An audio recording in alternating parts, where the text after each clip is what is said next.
My name is Judy and I'm the City Stitcher, and welcome to my Flosstube channel. Today is Sunday, September the 11th, and it's, a decently warm enough day. I think on Friday when I was looking at the forecast it was supposed to be a really lovely day and I was hoping it was going to be a slurpy day. It has not, well, it's not quite warm enough and sunny enough to warrant slurpying. But it's still pleasant enough that short sleeves out here in the sunroom. But fall is upon us. We've had a couple of chillier days. I remember the first chillier day and it's like, man, the furnace kicked in and I was like, oh, I know what's coming. Slurpee season is coming to an end. Anyway,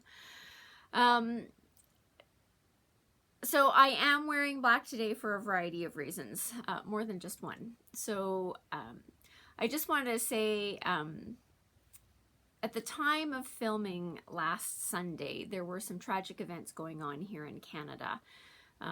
The alerts were coming in via my cell phone. So the events were transpiring as I was recording. So I didn't feel that I was in a position where I knew enough to comment on it. But there have been, last Sunday there was a tragic number of events resulting in a number of people being killed, stabbings. So my thoughts and prayers are going out to the large number of families that have been impacted by those events. Very tragic, a large number of people involved in what transpired. So it was a terrible day. Excuse me. Having that, I'm going. Yep, I do have a beverage. I don't know what happened.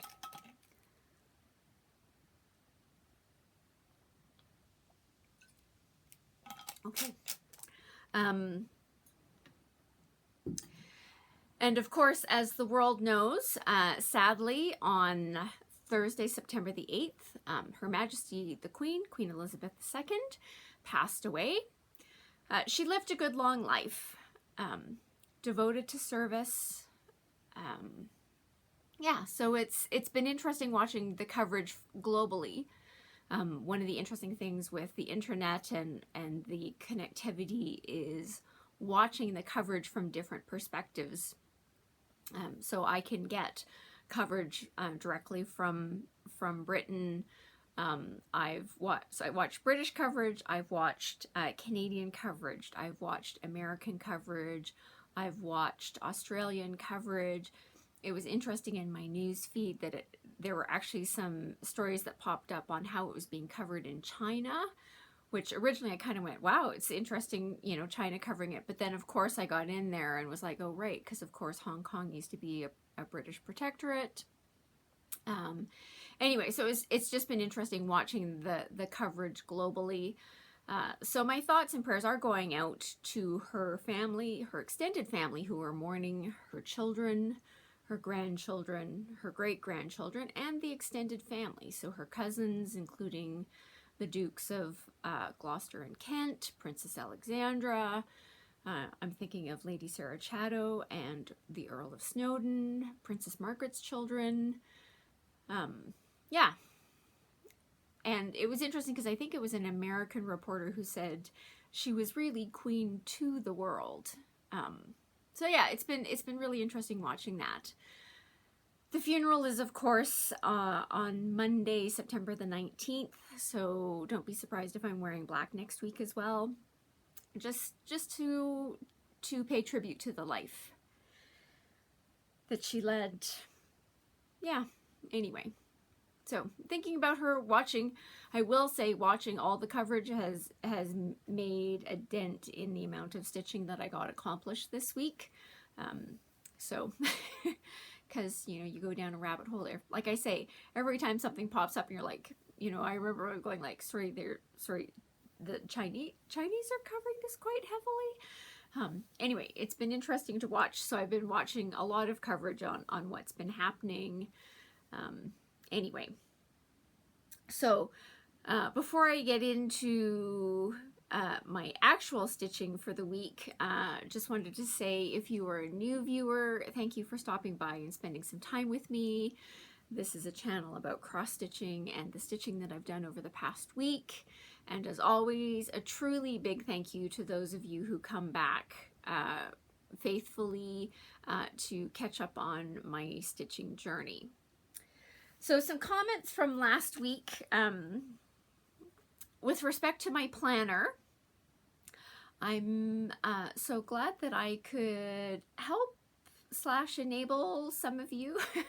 I laughed when the comments came in, when people are saying, yeah, it's amazing after watching you what is now sitting in my Amazon cart. Hey, I thought it was a really good deal. Several of you commented that you thought it was also a really good deal. I'm glad I could help. I laughed. I think it was Girly that commented that, you know, she was doing that. She had the best of intentions, but it really didn't last very long.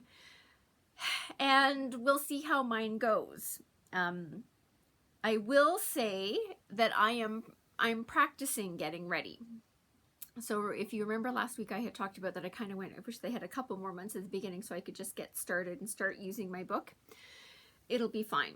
So what I've got is this from the Looney store. I just got sort of one of these. You can just write on them, blah, blah, blah, make the undated calendar that you fix. Anyway, so as you can see, I've started practicing what I'm going to be doing. I didn't write down what I did on Saturday, so I need to catch up on that.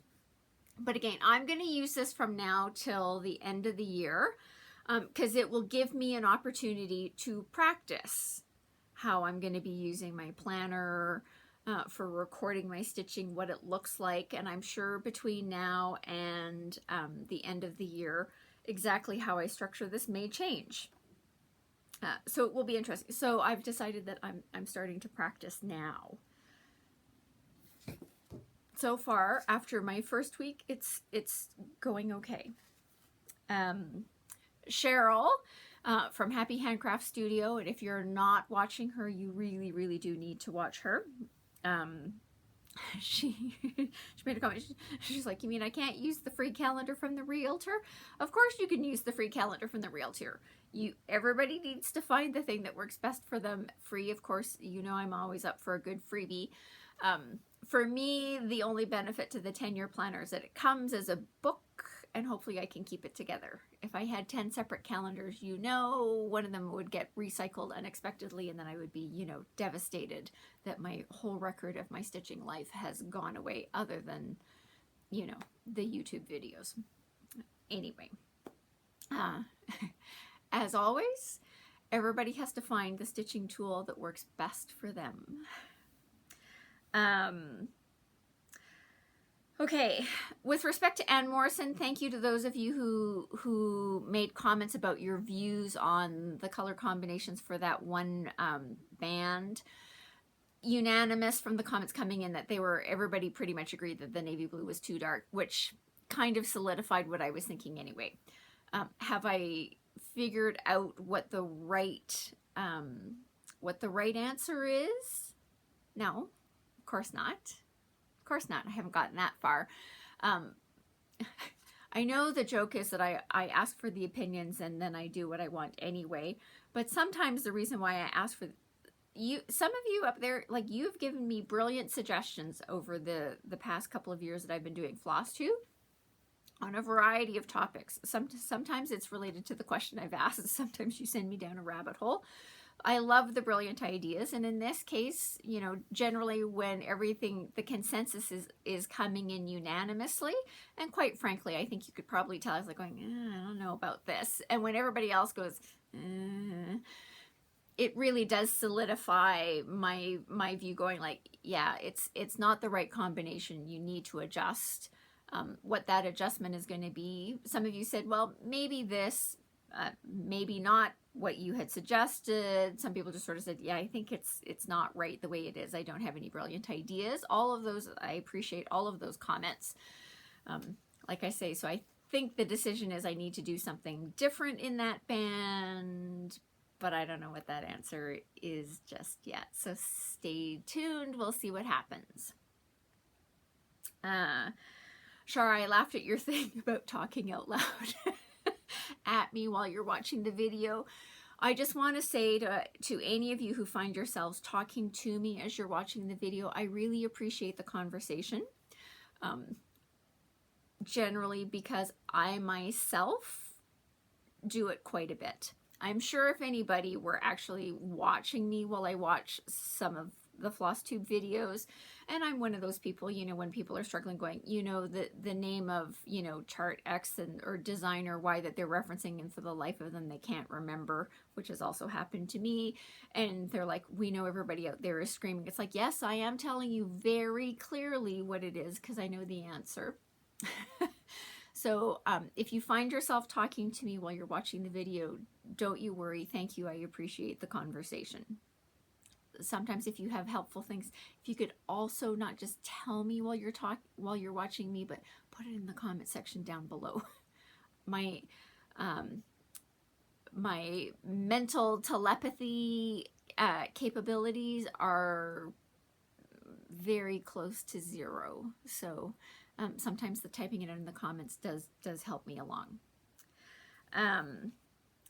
Stephanie with the pocket mags. I was watching it up after I had recorded, and I was doing things in pocket mags this week, which we'll talk about when we get to in plans. I don't think I was clear. I was doing something in pocket mags later this week, or well, later last week.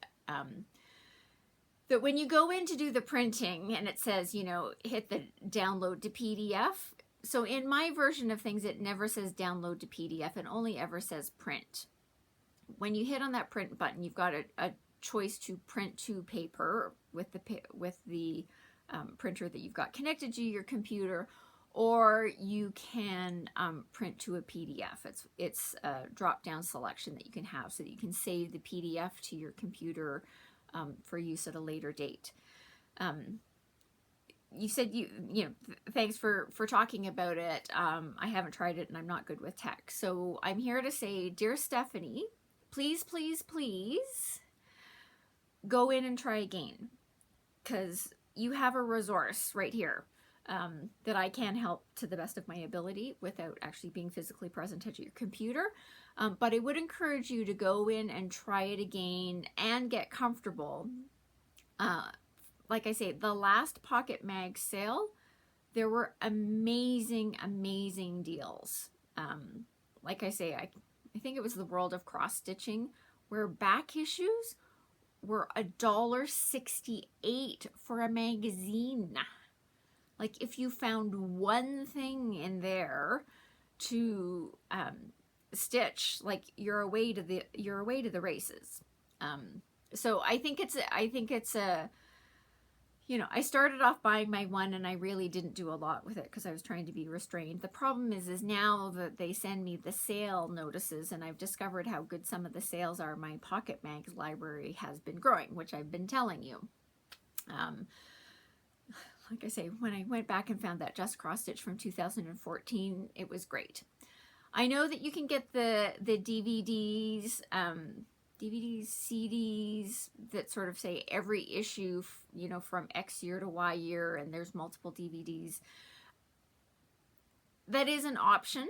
I'm just not necessarily sure that I want to have all of that and 27 other things. So at the moment, I'm perfectly content going into Pocket Mags and getting the issues as I'm finding things.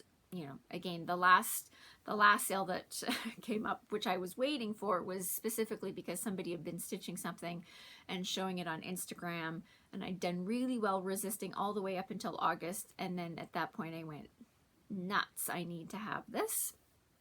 And, you know, gratefully, you know, the good thing about Pocket Mags is they do somewhat regularly have these sales.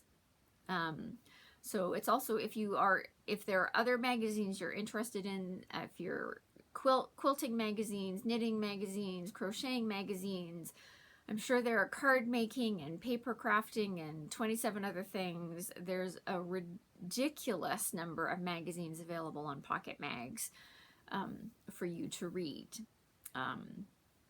So there is that. I will say it was very interesting this week because I think it's the November issue of World of Cross Stitching became available at my public library. And I had taken out, I had borrowed the previous month's one, and it was really interesting. I borrowed it, and as it was returning, like the app, the Libby app that I use to take out materials. So I'm generally only taking out electronic materials from the library, whether it's ebooks or audiobooks or magazines or whatever. When I was returning the magazine, it prompted me and said, if you enjoyed this issue, would you like us to set you up with notifications when new issues become available? And I went, yes. And so the app prompted me and said, hey, the library has a new issue of World of Cross Stitching magazine. Do you want to borrow it from the library? And I went, yes. So it's been, so that's another option there.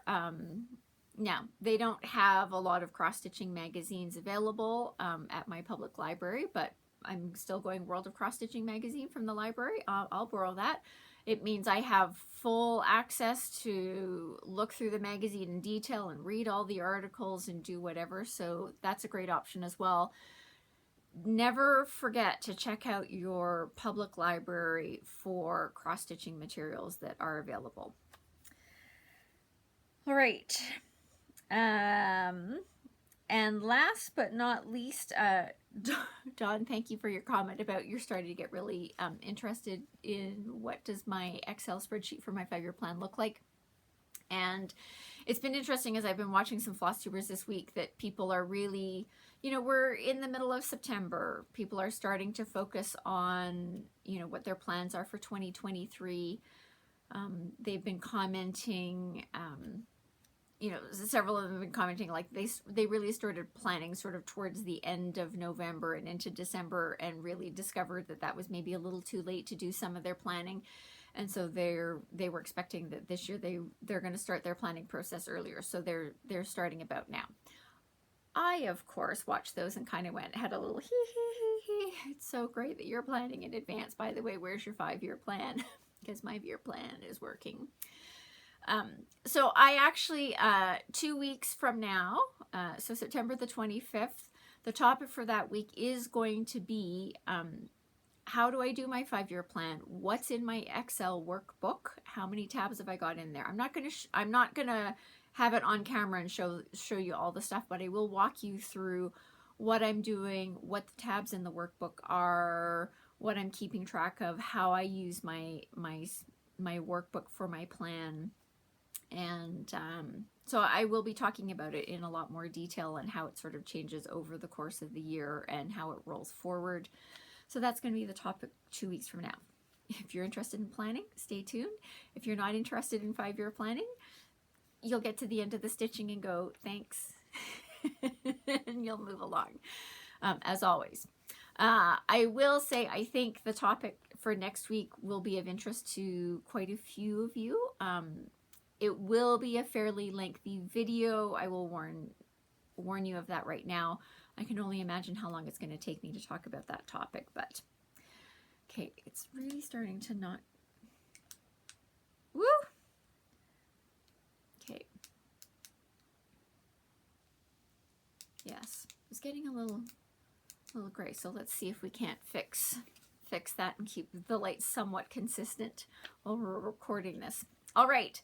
With that, as always, thank you so much for the comments. I really do love getting the comments. I love the fact that it does feel like we are actually having a bit of discussion. Like I say, when people are wading in and providing their opinions on when I ask questions, I love that. I do value all of the opinions, even though I have the deciding vote, because it is my piece. But I do value all of the opinions coming in and seeing the perspectives, because those are always helpful. And if you have any brilliant suggestions or things I should be considering, please put those down there in case you think I've missed them. That would be great too. All right. So what have I been stitching on this week? Well, let's start with my Sal. So this is Sampler Stitches by the Drawn Thread, which is a series of 9 charts that I am doing as a stitch along that is being hosted by Sarah the Stitchin' Mommy. I love this, and I am so incredibly grateful that Sarah came up with this idea and suggested it, because it's working out great for me. I am working, I'm just having that moment going, I should have another piece of paper here. I am working on STU. So my task for this week was to start working on T. And while I was stitching on it, I made a lot of notes, because things were happening right off the get-go, to the point where I was like, you need to write these things down or you will never remember by the time you get to making your floss tube that people need to know these things. So if you are, I haven't showed it yet, but I started working up here on this specialty stitch here, which of course is who knows what, threaded herringbone. If you are someone who needed to print out those replacement pages for this particular chart, so on the Drawn Thread website there is some corrections that need to be made to this chart. If you are one of the people who needed to download those pages, as soon as you start working up here, you need those pages, because the stitch diagrams and some of the pattern for these flowers down here is incorrect if you are someone who has the original print run of these charts. So as soon as I got in here, I was kind of looking at things and going, things are a little, wait a minute. And I was like, all right, I printed off those pages. I needed them immediately for several things in here. So just a note for those of you who are working on this, like I say, if you're working on this, I hope you're working behind me by a couple of weeks, because it gives you gives you a good chance to watch me fall down all the pitfalls and find the things that you need to do so you can make the notes. So note number 1, if you need the replacement pages, as soon as you start working over here, you need to start using those replacement pages. Don't just print out the ones that are sort of like, because I'd commented about, I think it's the trellis, I don't remember what it is. Trellis something or other. I think that's the one that says if you don't have that in your thing, you need those pages. You need them for the other ones that are in there, because some of the stitch diagrams and the chart itself are incorrect in this original print run.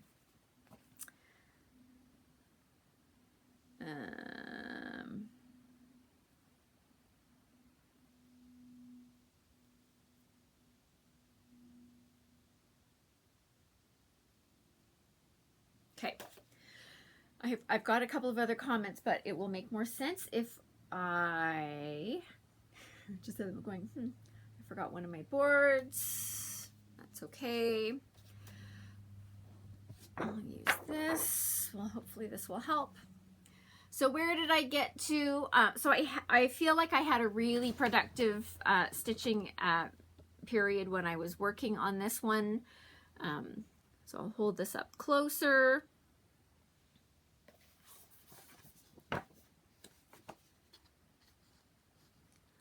So I got all of the specialty stitches here in this chunk. So this was a big chunk of stitches to be done. So I got those done. So really what I need to do for this week is do this tree and the letter T, which all look perfectly doable. So I was happy with my progress on that. So the other comment that I wanted to make is, it's very hard to tell, but so this flower here is a triple rice stitch. The base X underneath this triple rice stitch is called for the light gold from your palette.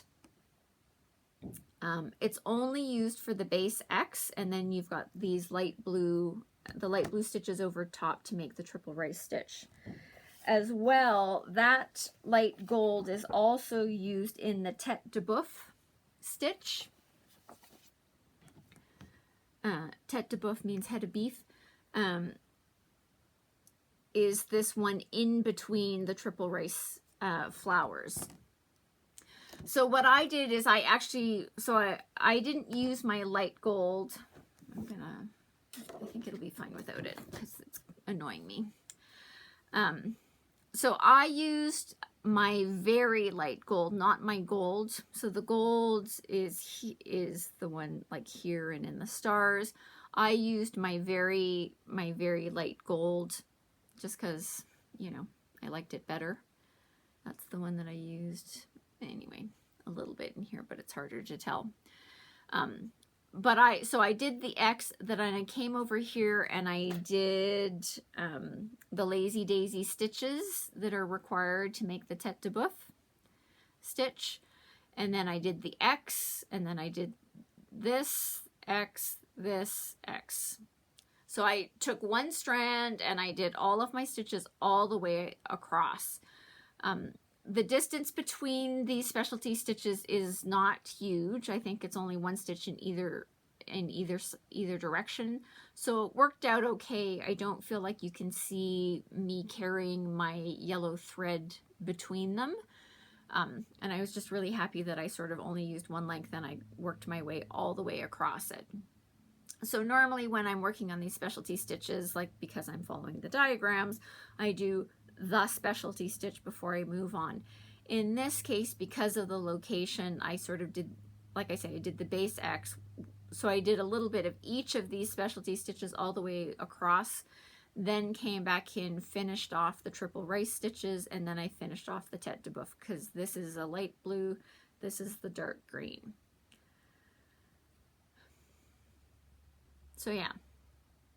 So happy with my progress. I feel like I did a great job like getting all of that done. It was a solid, lengthy chunk of time that it took to get that done, but it does mean that I'm on track, that I can probably knock off the rest of tea in a reasonable amount of time, and hopefully then I can spend that time, as I said, working my way back up. And for the stuff that is still accessible on my scroll rod, I can go back in and put in whatever beads or charms that are called for up to those letters. There will still be more. I have to scroll up to get to the top part to get those in, but if I can get those little bit of beads and charms knocked off this week, that would be great. So that is my sampler of stitches. It is coming along. Like I say, I am incredibly grateful to Sarah for coming up with this idea and having the stitch along so that I could work it into my plan.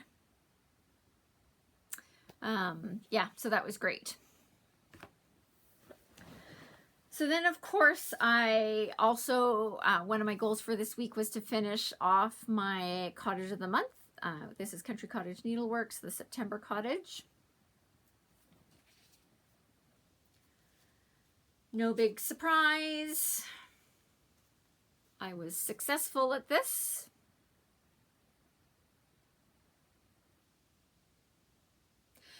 So the one change that I talked about last week is that technically the inside of the windows, the door, this dark part up here, and the birds and in the planter, the called for color I think is 3031.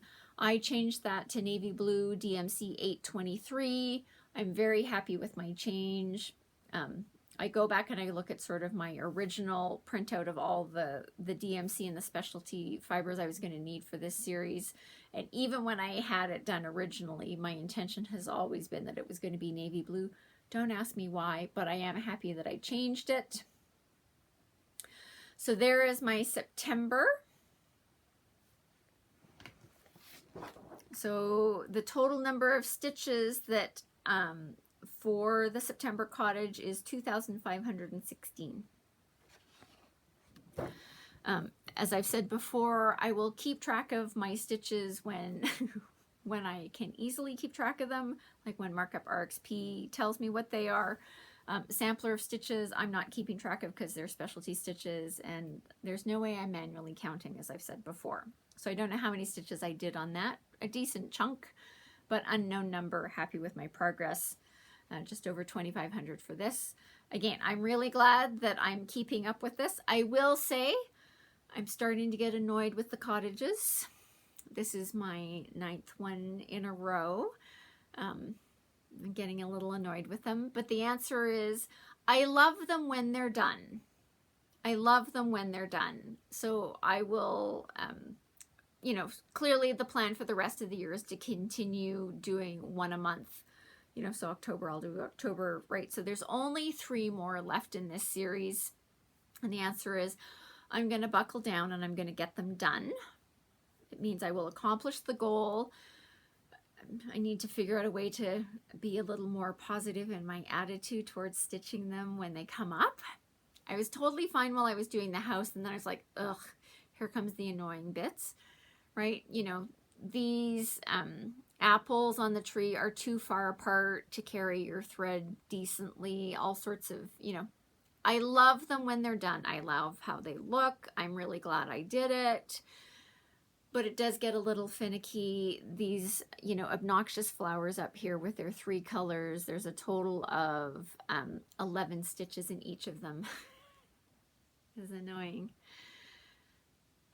If you're doing September, I think in hindsight, I don't know that you necessarily need these flowers. So if you're working on September or thinking of doing September, don't be hesitant to leave them off. Other than, you know, I'm happy with the way it looks. I don't regret doing them. You know, do I feel like they needed to be in there? Probably not. But anyway, so September is now complete. It can go into the pile of cottages that have been finished. Currently, there are no explicit plans on how these are going to get finished. That's not the point yet. I am hoping to come up with a plan on how I want them finished.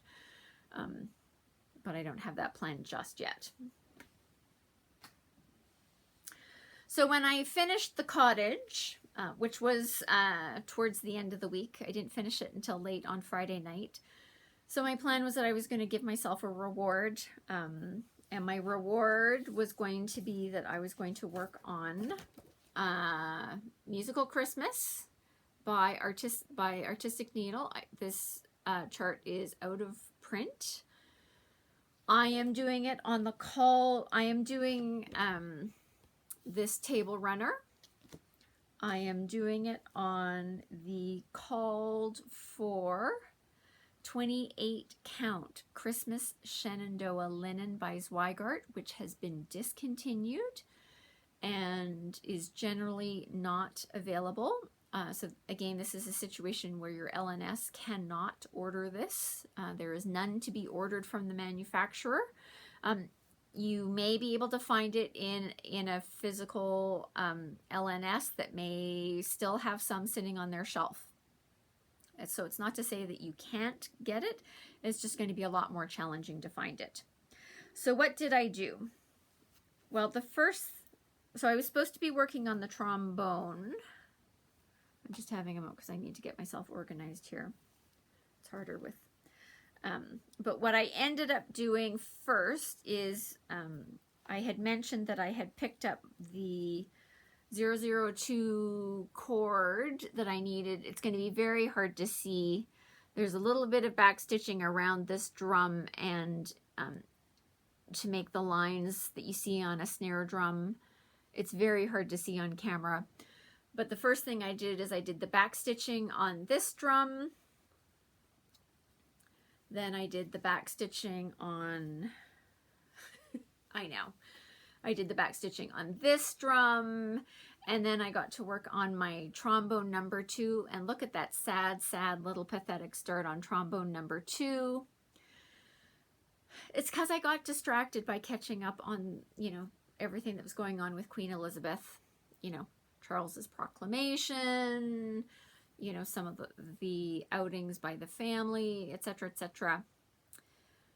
Anyway, So I got caught up in the news coverage and got very little stitching accomplished last night for a variety of reasons, including I was watching some Flosstube, and they were Flosstubers like Cheryl of Happy Handcraft Studio, where I actually have to pay attention and I can't just stitch and watch. I have to watch. So my goal tonight is actually to finish trombone number 2 between today and tomorrow, to get trombone number 2, and then I can carry on with my plans, because that will be my reward. Did not do a good job of planning out how this was all going to stack up, but that's okay. So that was my reward, which I started yesterday. The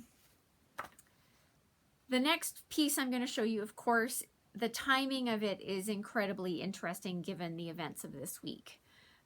If you have been watching me for any amount of time, you know that on February the 6th of this year, I began my commemorative piece for Queen Elizabeth II's Platinum Jubilee, which is French Country Crown. So the interesting thing about the timing is I sat down on Monday, February the 6th. I did my calculation as to, because I planned, that this is going to be completed. I wanted this completed by next February the 6th, which would be the 1-year anniversary of her 70th year of reign. So I calculated how much I have to do every month. It comes out on the 6th of every month. I do the stitching on it. I get it to according to the math where I'm supposed to be. One of the things that I did on Monday is, because of course below this I was planning on putting Elizabeth II and putting the years of her reign. And it was interesting because I was talking to a friend of mine, said so I'd gone in and I'd charted it out. I'd put in the years. I looked at, on JBW Design's website, there is a free alphabet, a French country alphabet that is free for downloading, because she has a lot of French country designs. They're called French country fill in the blank. So it will allow you to personalize any of those designs. And so it's got an uppercase alphabet, a lowercase alphabet, and the numbers. And so that's what I'm using to chart out Elizabeth II.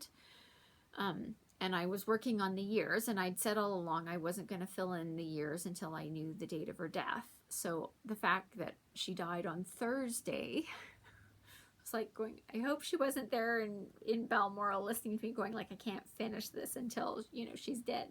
I know that isn't the case, but the timing was a little eerie for me. And I've now decided, so originally I was just going to put the years of her reign, which would have been from 1952 to 2022. And I think I'm now just going to turn this into, that I'm now going to chart out April 21st, 1926, which was the date of her birth. And now that I know the date of her death, September 8th, 2022, I think I'm going to put all of that on. So we'll say to the Queen, Elizabeth II, and then April 21st, 2026 to September the 8th, 2022. So that's the adjustment. So I need to go back in and adjust how I've charted that out. It may take 2 lines to get all of that in because, September, of course, is a very long word. I was very happy with where I had gotten to at the end of my stitching on Monday. I am stitching this on a 28 count navy Lugana. I am using all beads to stitch this. I am using Mill Hill Petite beads 42010 to do this. And so here is where I am at the moment. So what did I stitch? I filled in sort of the chunk over here, sort of starting with these little 2 things, the key, the tulip, the crown, the bow. So all of that got stitched in. This part down here is actually the very bottom band of the crown.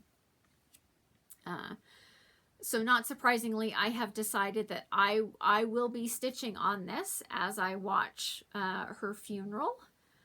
Not sure what time that's going to be. If it's anything like Prince Philip's, I will be watching it on I probably won't be watching it live. I will be watching it as a replay. But I am planning on stitching this while I watch the funeral. So that's what I will be stitching on September the 19th. Like I say, the original plan for this was to try to have it finished by February 6th, 2023. That plan has changed. I now am sitting in the land of, I think I want to have this completed this year. Now, I don't know that I have to finish all of it on September the 19th. I'm totally fine. I will continue, you know, what is left to go. I will continue working on the 6th of every month to get this completed. But the goal has now become that I want this finished in 2022. I don't want it carrying over into 2023. I want it finished this year.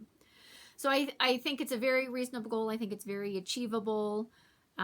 We'll see how far I get with, in my head I go, it'd be nice to finish the crown and get the words to the Queen done while I was watching the funeral. We'll see how it goes. It depends on how long her funeral is. Anyway, we'll see how it goes. But that's the new adjusted plan for this. So I will continue stitching on it, adding the date of her funeral as well as the 6th of every month until it is completed. I will be making a bigger push like on October the 6th and November the 6th, depending on where I'm at, to make sure that I am on track to make sure that this gets completed this year. I want it done this year. So that is that piece.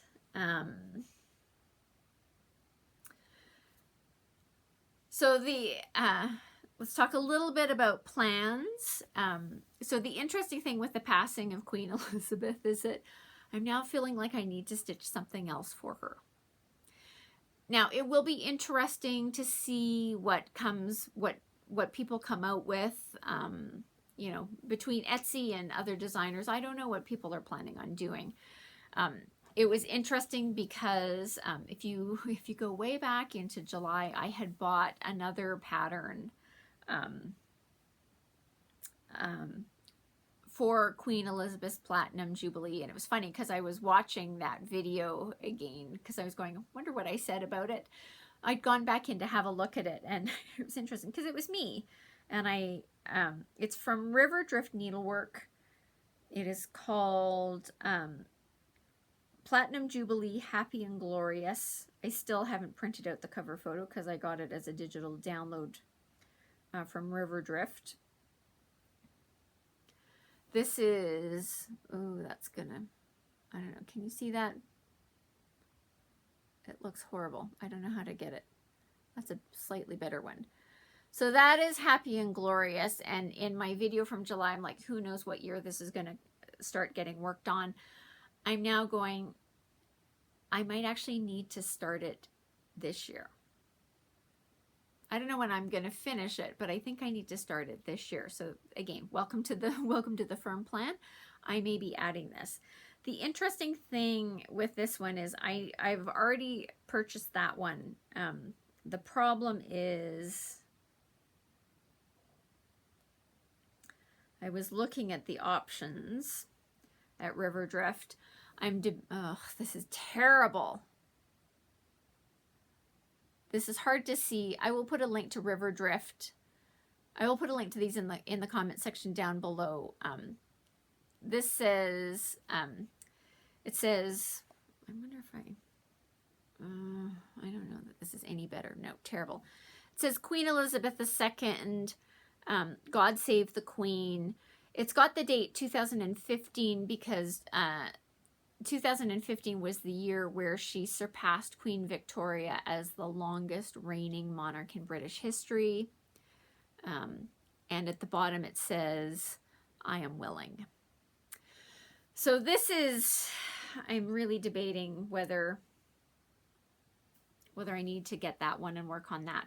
So I'm having the debate between God Save the Queen and Happy and Glorious. I think it needs to be one of them, and it needs to be started this year. It will probably turn into a piece. I will start it this year. I think I'm going to work on whichever piece I end up choosing and stitching on it on the 6th of every month until it's complete. and just keep that going. These aren't particularly large charts. Like, I want to say they're like maybe 160 by 160 square. So on 32 count, it turns into about 10 by 10. So not horrible, you know, not full coverage, not obnoxiously large. We'll see. So check back next week. I'm expecting by next week I will have made that decision, because there's the possibility that I go, not only do I need to work on the crown, I may use the funeral time to at least get the first few stitches into my new Queen Elizabeth II commemorative, her in memoriam piece. There's also a part of me that says maybe wait a little bit and see what people come out with. I don't know. I've got a number of smalls that I've got, you know. There's that stamp that looks like a stamp from Fiddlesticks to AU. I've got that one. I've already purchased that. That's in the stash. So I've been, you know, this is what I've been thinking about as I've been watching the coverage. I've got that one. Mama Loves You GB has a free chart on her Instagram account that has Elizabeth II cipher. I think I might need to stitch that. I'm trying to save myself from going down to into the rabbit hole and buying, like, you know, 12 more Queen Elizabeth II charts. I so far have successfully managed to not buy 12 more charts, so that's good. We'll see. Anyway, please put your thoughts and comments down below. The funeral's not until the 19th, so you've got a lot of, you know, got until the morning of the 19th to wade in with, you know, views on these two. If you think you've seen another chart that you think is better suited to me and what I'm wanting to do, please put it in the comments down in the comment section down below. I would love to see that. If you've got ones where you're like, well, that's really nice, but have you seen fill in the blank? I would love that. So that's going to be one of my debates this week. Like I say, I currently have Happy and Glorious. I might need to get God Save the Queen. I know that Mama Loves You GB is going to be running a sal, sort of in memoriam for the Queen. I think it's the God Save the Queen sal. It's using that Hands Across the Sea sampler chart. I don't remember the girl's name. It's all done in red, and it says God Save the Queen. If any of you have that and are planning on starting it, or have already started it and want to make some adjustment to that to reflect the passing of Queen Elizabeth II, Nicola Parkman has on her Instagram account, or I saw it on her Instagram account. I don't know if it's anywhere else in her social media verse. She has charted out another band that will fit on that sampler, so that you can put in Elizabeth II and her dates. Please check that out if you've got that. I don't have that particular chart. I don't think I'm planning on stitching that chart. It doesn't speak to me.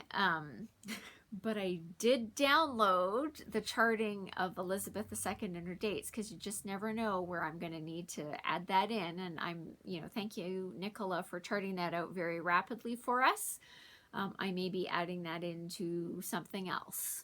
I won't be adding it into French Country Crown, because of course I'm using the JBW Designs alphabet that goes along with, stylistically, with the words to the Queen. But I've added that into my stash of electronic charts, just because you just never know when I may need it. So there's also that option. So one of the other things that I've got in the plans for today, and it is stitching tonight that I'm planning on doing this. Of course, today is September the 11th.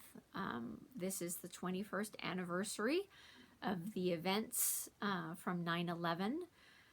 It was very interesting this week, because this week I also had tickets to go see Come From Away, which tells the story of events that happened in Gander, Newfoundland with respect to 9/11. I've said this before on this channel. It's a day I remember very, very, very, very clearly, because at the time my brother did work in the World Trade Center. so I can tell you a lot about what happened that day. I'm just going to say we're all good. He was fine. But if you ever have a chance to go see the musical Come From Away, I cannot recommend it enough. It is fantastic. I love it. When I saw it this week, it was actually the third time that I've seen it.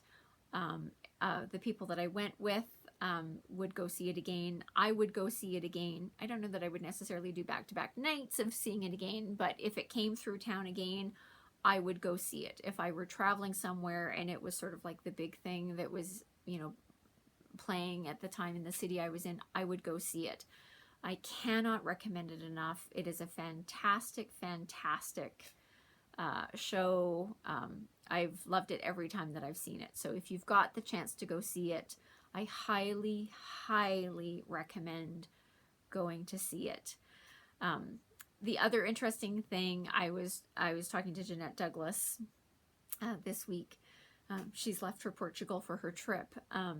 We were talking about Come From Away. She said in her travels, she's actually had people sort of say, like, are the people in Newfoundland really like that? And the answer is yes. And the answer is, it really is yes. I actually used to work with a guy who is from Gander, which is where this took place. At the time of the events of 9/11, he personally wasn't still living in Gander, but his family was still living in Gander, and he grew up in Gander. And if you've ever seen the show, the people from Gander and Newfoundland that are represented in that show, he knows personally.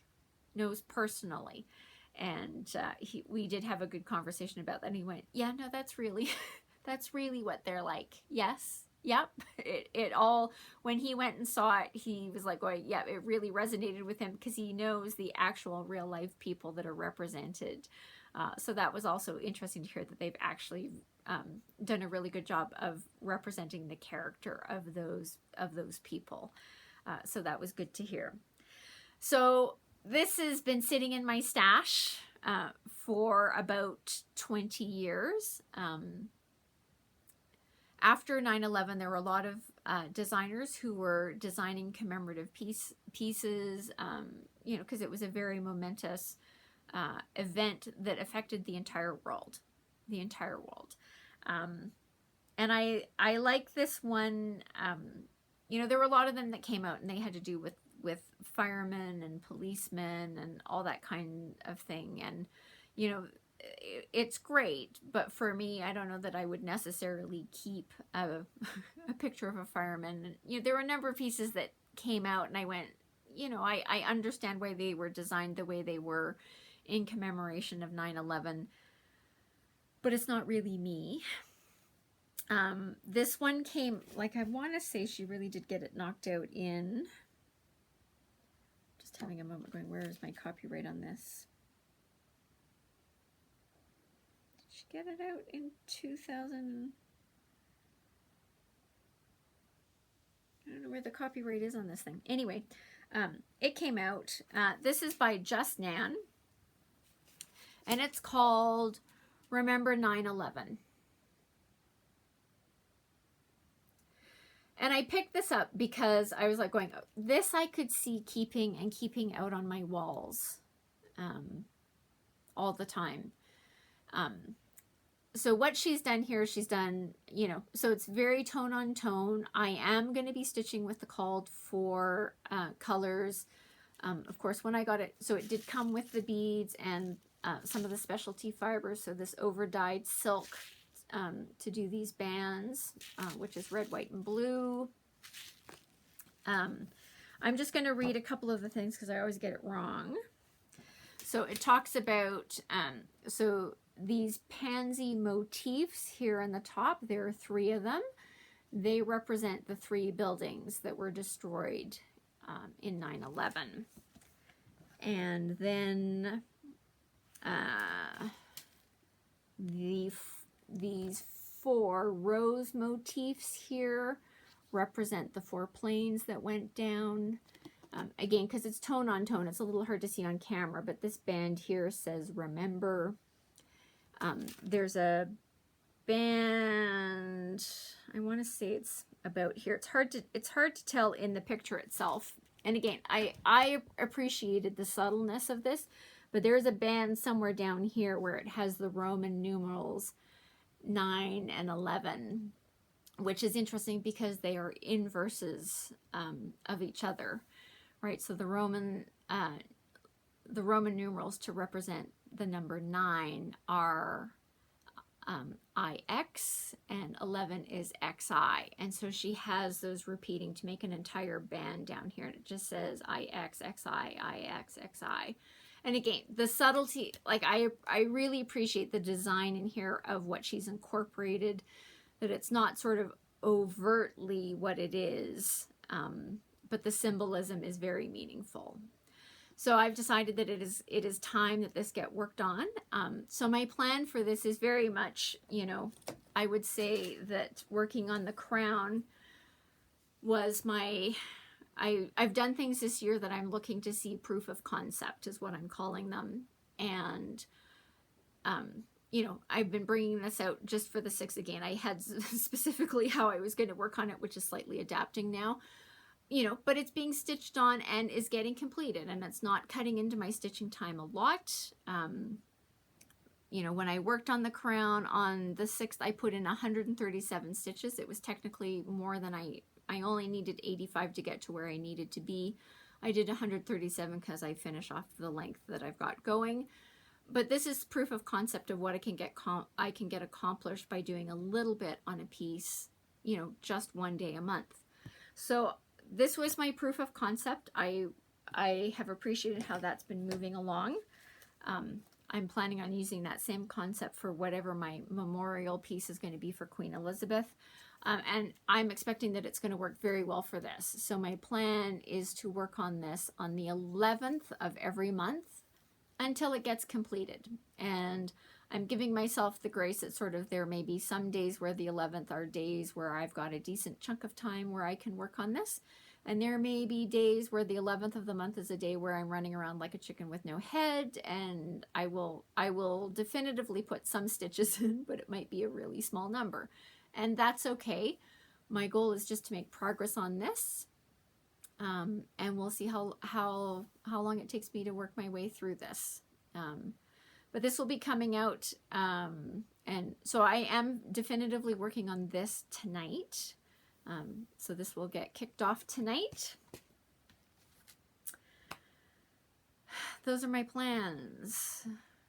So you'll see that Anne Morrison did not get worked on this week at all, which is totally fine. You know, it was a hit and miss depending on how good my stitching week went, whether it was going to come out again. Now that we've firmly decided that I need to make some changes, you know, we'll see how that happens. For the rest of this week, I do have a whip that has been sitting in my whip pile for years and hasn't actually been touched. It's coming out again. It will be the first time you've seen it. It will be the topic of conversation for next week's video. I think it's going to be a topic that's going to interest quite a few of you, so stay tuned for next week for what that looks like. Like I said, it's going to be a big topic. Let's get into some stashquisitions. So I did manage to meet up with the friend that we had placed a joint order. So this is what I'm going to call the crinkle portion of the program for a couple of reasons. So the fabric that she was holding hostage was handed over. So I'm going to show you those. These are fabrics from Dying for Cross Stitch. I will put a link to her webpage below. And I really enjoy what I got. I'm very happy with my choices. So all of my fabrics are 32 count Lugana. And again, just a quick reiteration that different fabrics take the dyes differently. So I'm very specific. I've been watching a couple of Flosstubers where I feel like going, you need to be a little more specific. I appreciate that you said I'm working on 28 count. That's nice. But you also need to tell me, particularly if you're doing a hand dye, whether you're doing it on 28 count linen or 28 count Lugana or 28 count Jobelin or 28 count Jaslyn because all of those fabrics have different fiber contents and they take the dyes differently. That's just, anyway. So for those of you who post things on social media, one, please be really good and just tell us what the chart is, what you're doing it on.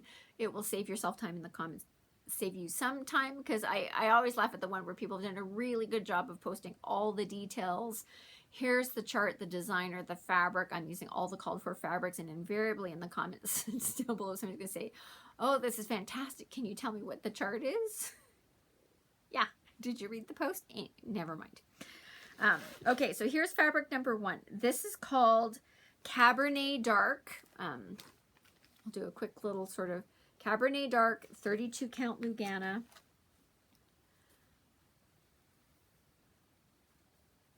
Now, I will say, because of course the camera changes how this looks, it's coming off a little redder on the camera than it is in real life. I'd say it's a little more towards the plum end of life. I don't know what happened. There we go. I'm like, anyway, so that's Cabernet Dark. Lovely, lovely, lovely.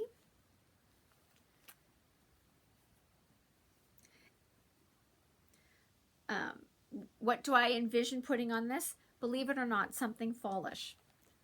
A white pumpkin, even a purple pumpkin would look, not a purple, an orange pumpkin would look like this. Some fall wreathy thingy could look good. I was wandering my way through some of my electronic charts this week and came across one that's autumn, and I was like, oh, isn't that lovely? I'm like, how do I work that into the plan? It's not in the 5-year plan, but I'm sitting there going, how do I work that into the plan? Because I should stitch that up because it's lovely. It's an unexpected fall palette, but it would work really well in my house. This next one is called Bedrock.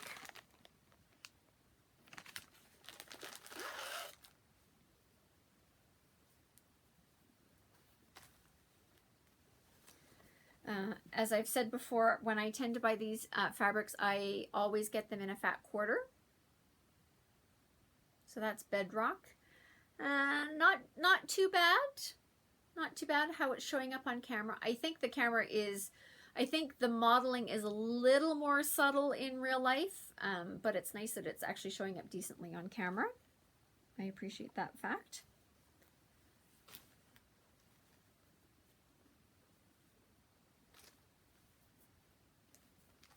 That's Bedrock.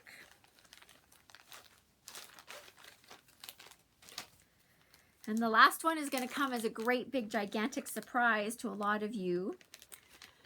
It's called Butterscotch Medium. I can see some of you, I can already see the puzzled looks out there.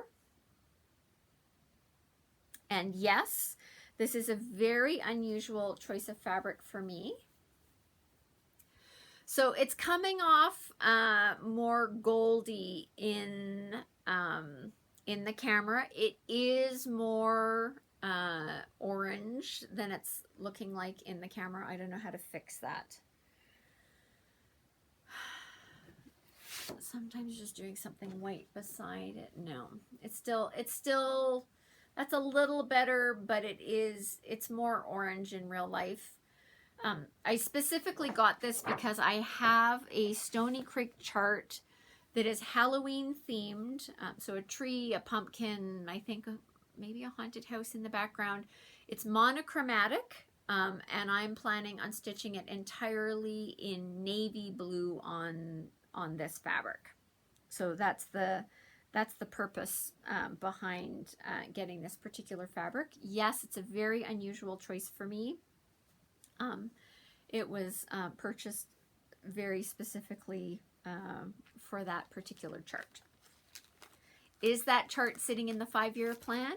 No, but you know, as every year rolls along, I add to the 5-year plan. So it's not in, it won't currently in the plan that goes out to 2027. It's not in the plan. But as we all know, things can change. It might come up, it might get moved up. So that's, those are my stash acquisitions. Now, my friend very, very graciously loaned me quite a few of her fabrics from Dyeing for Cross Stitch, because it's always good to see options and things like that. So I really truly appreciate the fact that she loaned me all these, which is why it's the crinkle, crinkle, crinkle, because I have a good chunk of hers as well.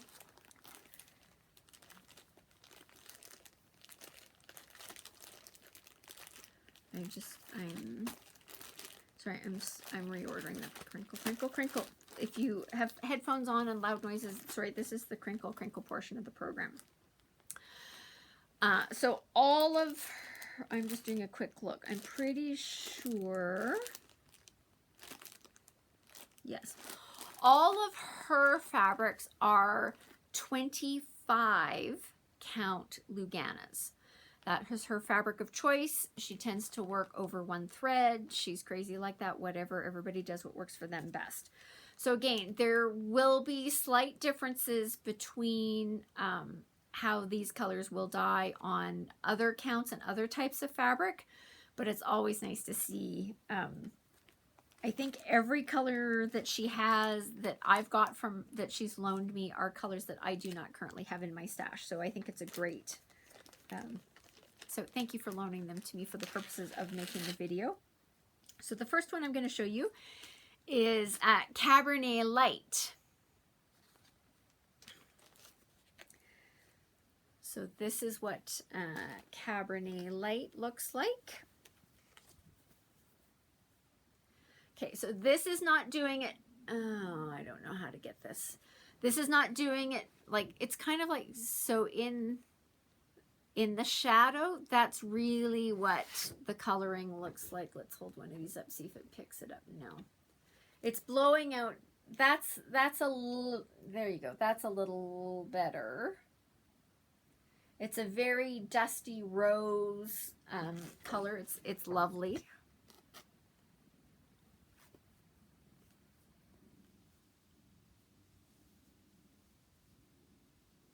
So that's Cabernet Light. This is Cabernet Medium.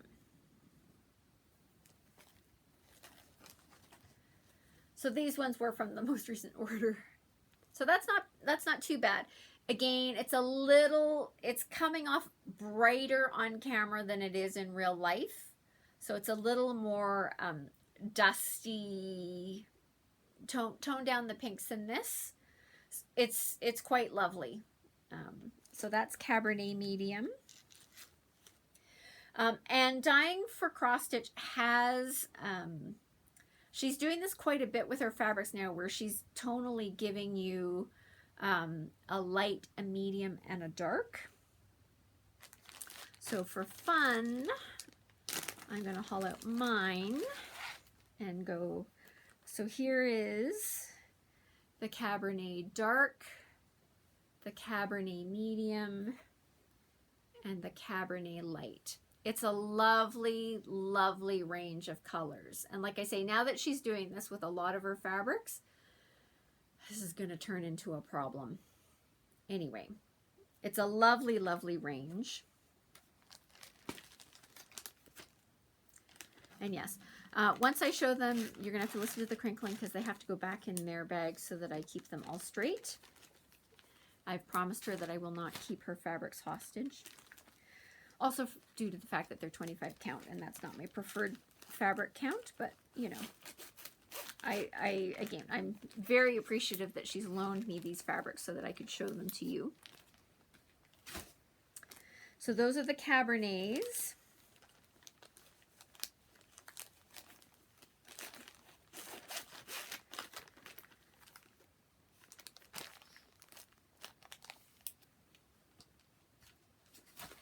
So while we're talking about the light, medium, dark, she's also got, so this is Medieval Forest Light.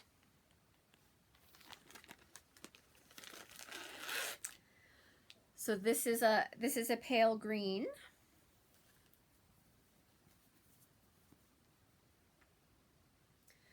So it's showing up from what I can tell on camera. It's blowing it out. It's a little more gray on camera than it is in real life. This is a light green. It's quite nice. Very, very subtle modeling. If you don't look for it, you probably wouldn't generally, you can tell a little bit. It's very subtle modeling on this particular piece. It's still lovely.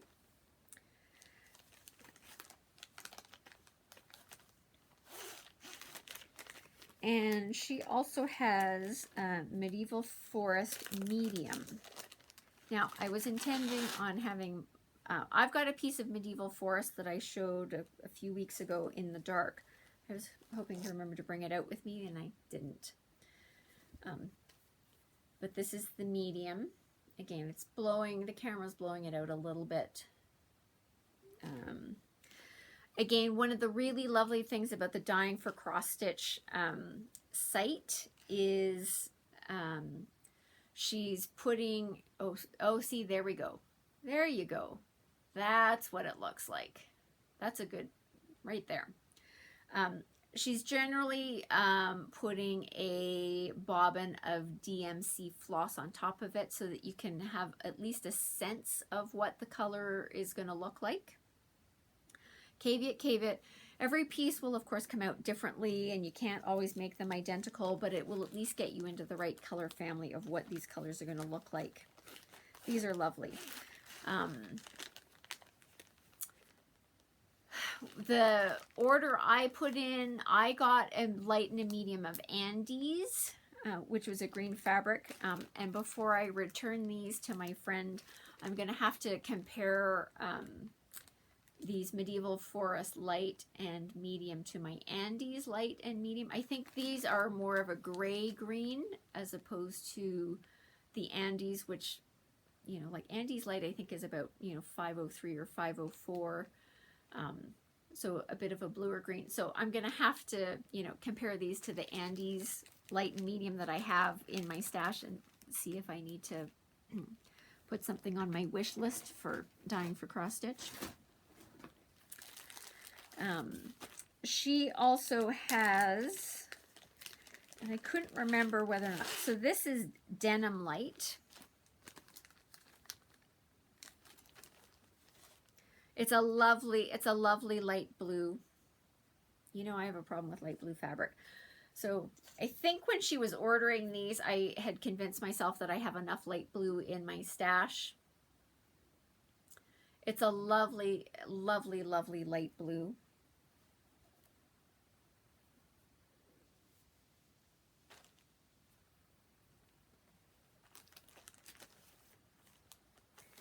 And she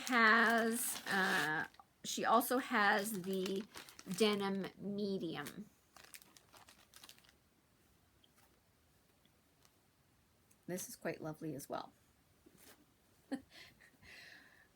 When we met up to do the handoff, I was like, ooh, I might need to get a piece of that.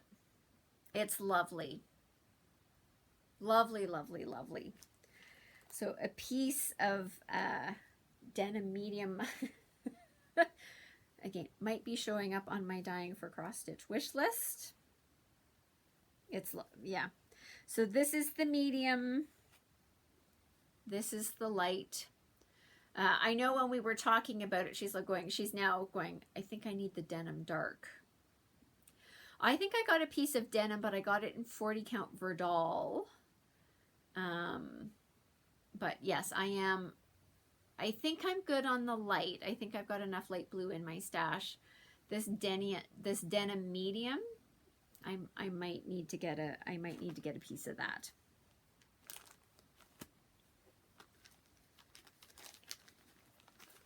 So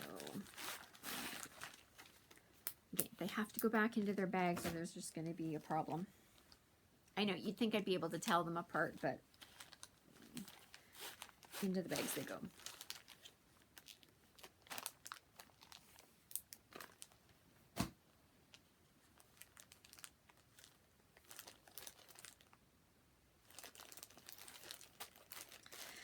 Okay, So this next piece is her August fabric of the month. So it doesn't have a name. It's just August fabric of the month.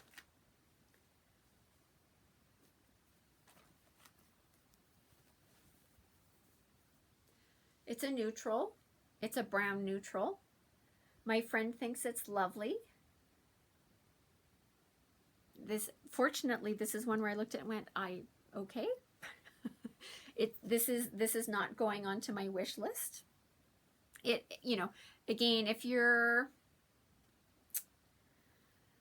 it's a little sandier. Again, it's showing up a little golden in the camera. It's a little sandier in real life.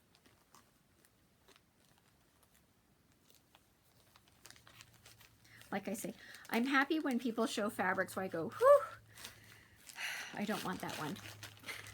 So every brown, sand, goldy, I love when people are finding those fabrics because they don't do anything for me. This one is called Dust Bunnies. Again, another neutral in the brown family.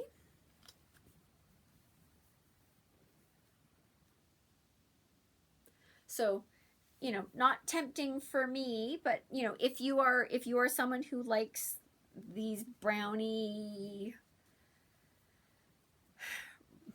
colored neutrals, these may be good options for you.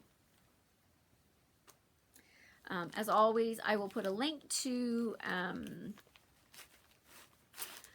the Dying for Cross Stitch website below, as well as the names of all of these fabrics. Again, don't forget, all of these ones that have been loaned to me to show, these are all 25 count Lugana. So linens, of course, will take the dye differently, and different counts take the dye differently. Again, the really good thing that I'm finding with Dying for Cross Stitch is because she puts those DMC bobbins on them, it gives you as far as I'm concerned, a much better sense of the color that you'll be getting if you order from her. And it's really great. I don't actually know what her name is. I call her Dying for Cross Stitch. Anyway, and the last one is called Barnwood Light. And it was interesting, again, so another neutral.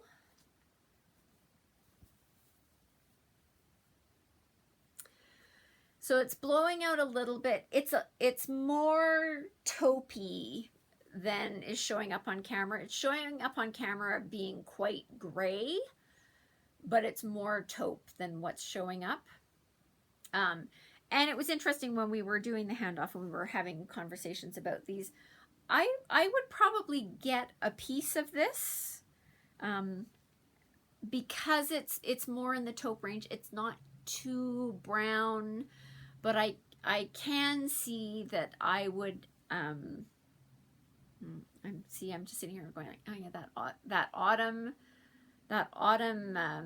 PDF chart that I stumbled across in my electronic stash last night. I'm actually going, oh, I bet you that would look really wonderful on this. Might have to do a floss toss. Might have to do a floss toss on this before I hand it back to her. But it was one where she was a little surprised where I said, like, I might get a piece of this. She's like, it's a little brown for you. And I said, yeah, but it's not brown. It's more in, again, a taupey grayish family. I'm not great at the browns. But again, man, I like, see, the problem is I'm talking about, I'm going like, yeah, I'm going to have to do a floss toss before I give this back to her. Because I think that autumn one that I stumbled across that I forgot that I had in my electronic charts, I think would look probably lovely on this. So let's see. So Barnwood Light might be having to add to the stash the denim medium and maybe medieval 4. Anyway, we need to get a grip. Anyway, so yeah. So a lovely collection of fabrics. I'm very happy that she was generous enough to loan them to me. The other funny thing that occurred this week is, again, I was watching somebody's Flosstube and I don't even remember who it was, and I had this light bulb moment where I remembered a chart that I had seen, and I knew it was in one of the magazines that I had downloaded from Pocket Mags. So I am really going to have to start working on doing a better job of keeping track of my electronic charts. So like I say, stumbling across that autumn chart where I was like going, oh, isn't that lovely? So I need to work on that. So between now and the end of the year, it's one of my goals is that I start working on making sure I've got a better sense of what I've got for electronic charts. So I'll be working on that because I had this light bulb moment when, you know, I'd seen these charts, I'd looked at them in the magazine and went, like, it's really interesting and they're nice, but I'm never gonna stitch that. What would I do with that? Like, you know, they're nice, but, you know, what do I do with it? The problem is I had this light bulb moment where I was like, suddenly, oh my goodness, I know exactly what to do with this. I know exactly what to do with this, and I must stitch them. And then, of course, I couldn't find them, so I spent a little bit of time this week trying to locate them again. So I finally found the magazine they were in because it was in my Pocket Mags library. And I was like going, okay, great. Now I just need to download it so I can, because I am planning, they're being added to the stitching list this year. Anyway, stay tuned for that. They're being added to the stitching list for this year. So I was getting ready to download them again, so I could download them onto my computer, so I can get them into Dropbox, so I can get them loaded up into Marketbar XP. And I got them into my Pocket Mags folder and discovered I'd already downloaded them because I followed my own rule that said, if you think there's even the remotest chance that you would want to stitch this, download it now. So I'd already downloaded them, but I had forgotten that I'd downloaded them, and I certainly had forgotten what magazine issue it was from.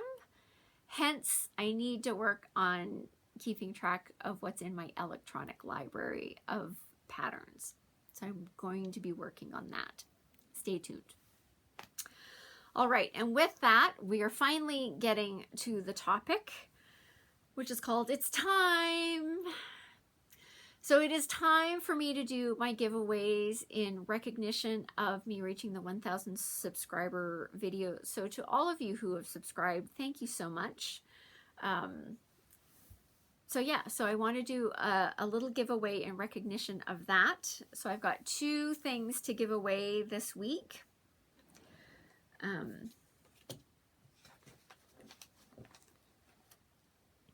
One of them you're going to laugh at. All right, so the first giveaway is my set of 6 charts for the Marbeck Nativity. So these are the charts that I used while I was stitching the Marbeck Nativity. I'm giving away all 6 of them as a set. I am sending them out to you as used charts, and they are coming to you the way that I received them. So they were clearly bought as a set of 6 in this envelope. The envelope is ripped. I have not patched it up, but it does come in this envelope to hold all of them. Just as a quick reminder, these are the 6, the shepherd boy, the shepherds, the Bethlehem Star, the Holy Family, the Wise Men, and the Camel. So this set, so the charts are in reasonably good shape. There are a couple of them that I feel like there's some writing on them, but it's not on the graph part of the chart. They're absolutely usable. When I took over stitching these series of charts, I made working copies of them. I have, of course, since destroyed those working copies of them. So this series of 6 charts is giveaway number 1.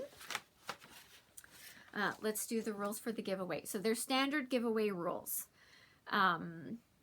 Please do not use the word giveaway, win, prize, you know, any of those things. If you use any of those words, unfortunately, I will immediately delete your comment. As with every other Flosstuber, when we're giving away things, we want these giveaways to go to stitchers, and stitchers who watch us, not YouTube trolls who are just looking to win things and then immediately turn around them and sell them on, you know, wherever it is. You must be 18 so that you can legally provide me your mailing address for me to send these to you. You must be a subscriber. Little note on that. Some people are really good. You must be a public subscriber on the day when I do the drawing. So there are a lot of people who subscribe, but their accounts are private, which means that if they're private and like I haven't subscribed to you, I can't see that you are a subscriber. So I am keeping this giveaway open for 2 weeks. I will be doing the draw for these prizes, these giveaways, on the morning of Sunday, September the 25th. So that morning, as long as you make your account public by noon Mountain Time, I should have done the draw and you can make your account private again. But I must be able to see that you're a subscriber. So you have to be a subscriber, like the video, and then comment down below. And you must use the magic word in a sentence. So the magic word for this one is nativity. Sorry, I'm still recovering. So the word nativity will get you entered to win this one. And giveaway number 2 is a chart by Ink Circles called Woodland Vines. Lovely, lovely. The called for fiber on this is a Gloriana silk called Marks April May. It, of course, was done on Mystic Picture This Plus fabric, as well as this little one. This is from Leslie Tier, called Christmas Robin. So this combination of charts is giveaway number 2, and the magic word for this is woodland.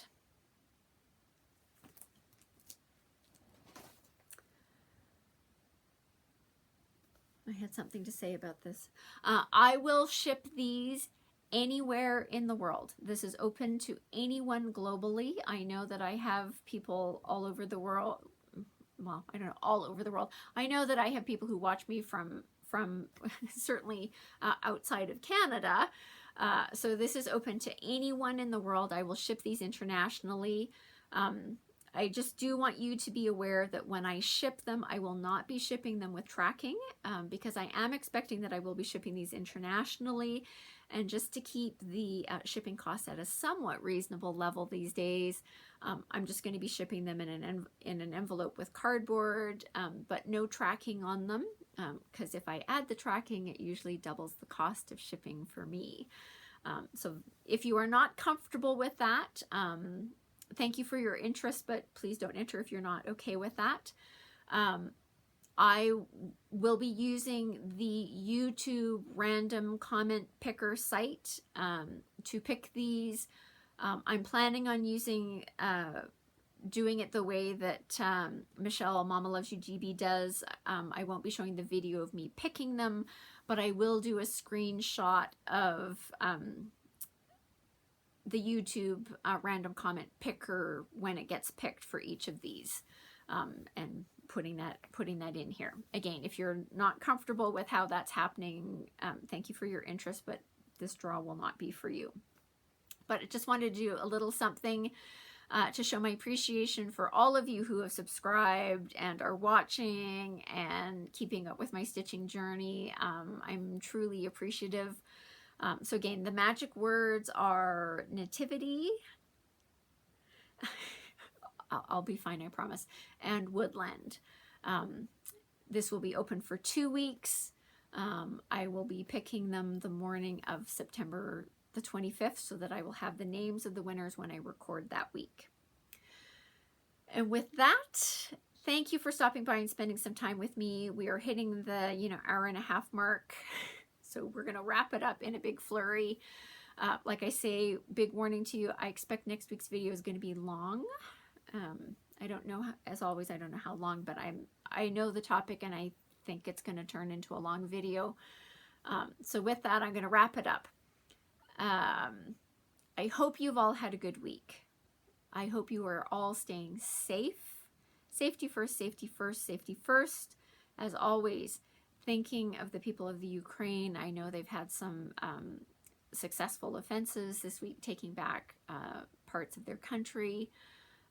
So I've, it's been nice watching, sadly seeing how happy people are when they're like going, we are now back out from underneath Russian control and we're back with Ukrainian forces.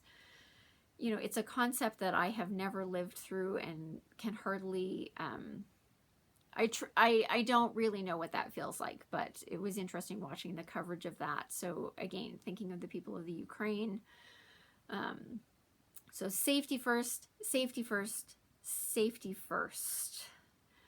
I hope you're all staying healthy. I hope you're finding some time to do some stitching. You don't have to be the uber stitcher.